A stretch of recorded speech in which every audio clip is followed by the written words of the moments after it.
Alright, so 5, roots of real numbers. This whole section, everything's going to be perfect squares, perfect cubes, etc. Okay, so a lot of these can just be solved with our calculator, but still want to go over these and go over some rules, especially when it comes to variables. Alright, so definition of square root. For any real numbers a and b, if a squared equals b, then a is the square root of b. Okay, a is the square root of b. So if you look at number 1, we have the square root of 81. Well, obviously 9 times 9 equals 81. So the square root of 81 is 9. You can do that in your calculator. If you hit second x squared, brings up that option. You can go from there. We know you need 2 of a number to be 81 because it is a square root. The root of it is 2. There's an understood 2 there. We also call that the index number. Okay. Index number. So, looking at number 2, we have a cube root. So the index number is 3. We need 3 of a number, 3 of a kind is what's going to equal negative 343. Well, I'm going to do that in my calculator real quick. Math button, 4th option is cube root. And then negative 343 gives me negative 7. Alright, if I did negative 7 times negative 7 times negative 7, that would give me negative 343. You can only take the root of negative numbers if you have an odd index number. It has to be 3, the index number has to be 3, 5, 7, etc. It has to be odd. Number 3, I got square root. Well, square root of 144 is 12. 12 times 12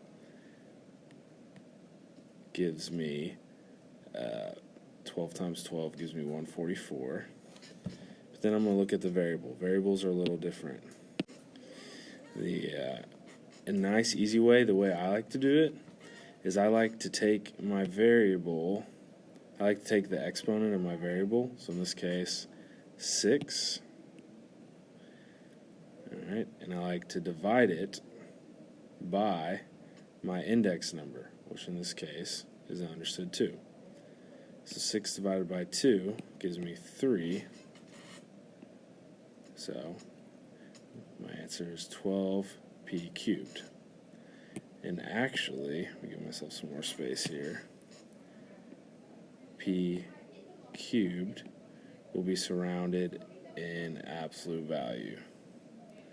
This is because of something called the even,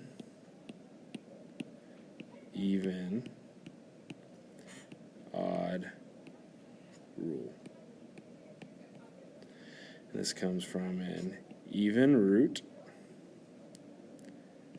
an even power of the exponent, and an odd exponent in our answer. This is only with a variable, okay?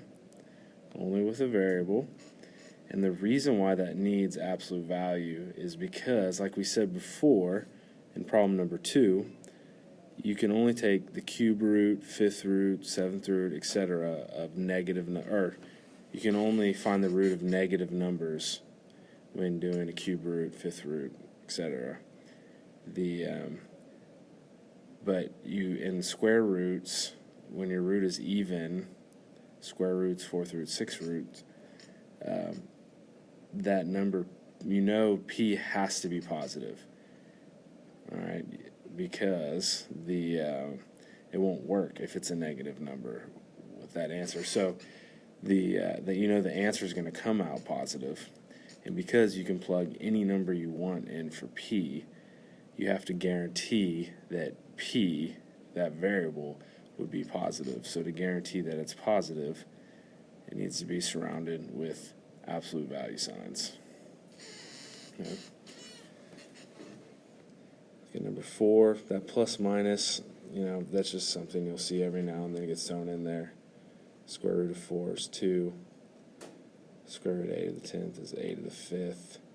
I know that's even, odd rule, but because this plus or minus doesn't apply, you don't need to worry about that too much. Number 5, we've got the 5th root of 243 p to the 10th. Okay? Well, so it's the 5th root, so I know that I don't have to worry about the even, odd rule. You kind of get a hang for that. You kind of just see it, identify it, go from there. But the 5th root, I'm going to hit my second math button on my calculator. Or not second math, sorry. Hit my math button on my calculator. The 5th option down has an x in front of the root.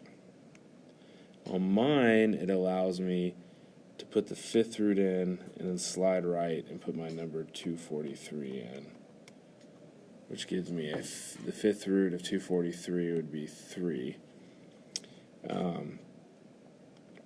Some calculators you have to put the 5 in first and then hit the math button and go in down to the, on mine's the 5th option, has the x in front of the root. The x is like a variable for whatever number you're going to put in there. And then hit enter on that and it'll do the 5th root. But they're all different. Try and find that. And again, 3 times 3 times 3 times 3 times 3 would equal 243. Then for my variable, I'm going to have p. Then I do 10 divided by 5, which gives me 2. So I have 3p squared. All right, number 6, this negative sign on the outside, it's just like there's a negative 1 on the outside. So you'll just apply that at the end, basically. So I'm going to do, for m, 6 divided by 3 gives me 2, so I got m squared. Then for n, I've got 9 divided by 3, which gives me 3. And then at the very end, I'm just going to apply my negative 1, which gives me negative m squared n cubed. Okay, I'm going to jump ahead, or I'll just go ahead and finish this up. 7. Alright, same thing. I'm going to do 12 divided by 3 gives me 4. So I'm going to have negative b to the 4th power. That b stays negative because it's an odd root of a negative number or negative variable. It's always going to stay odd. If you look at number 8, all right, square root of 16 is 4. Then I got, remember that's an understood 2 there. 10 divided by 2 gives me a to the 5th. And yes, all you fans out there, that would be our even, odd rule. Okay, let me mark this for you. Even, odd. So I need absolute value. But then I'll have 8 for b. I'll have 8 divided by 2, which gives me b to the 4th. Since that's even, no need for absolute value. Good to go. And then last problem here, square root of 121 is 11. And then understood 2, 6 divided by 2 gives me x cubed. Again, we have our even, odd rule. Okay. So our answer would be 11, absolute value x cubed. All right.